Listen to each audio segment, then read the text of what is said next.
Thank you very much for the question. My name is Christin. I work at UNESCO at the social and human science sector, where we pioneered futures literacy since more than a decade. And we connected to Foresight in the following way.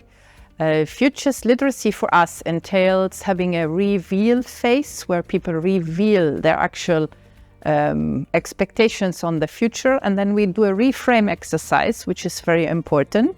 You can also say it's a very abstract reframe or a very abstract scenario where we look at more dimensions that can play a role for futures. This makes futures literacy something very important. It is a capability-based approach to futures that we need, especially if we go long-term, really long-term. Long-term doesn't mean 20 years from now.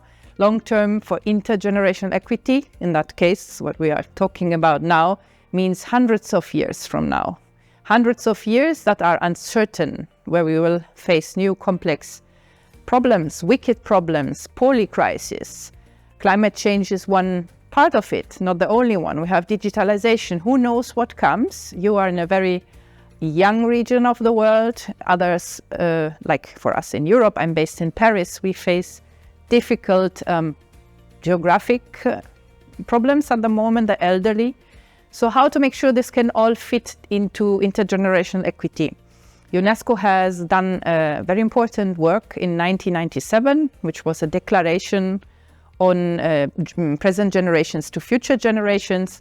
And we have worked from a futures perspective on how to nurture the capabilities to make sure intergenerational equity can be achieved. So the first step was to define a little bit around what intergenerational equity is, which was not easy. You can imagine we have 193 member states, and we do that in the name of the UN, who has given us this mandate within our common agenda. This is our strategic paper. And we really thought, what are focal areas for intergenerational equity that you can nurture through futures? Among them, for example, how to appreciate novelty, how to have temporal empathy.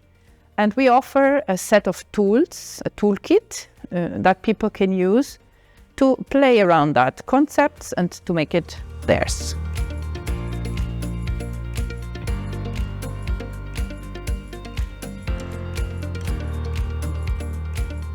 Yeah, that's a key question that we are also working on strongly at UNESCO, be it with our member states, which are our first, let's say, clients, customers, users, but also with our partners. We are launching a high-level working group exactly around this topic to make sure there can be principles to be followed.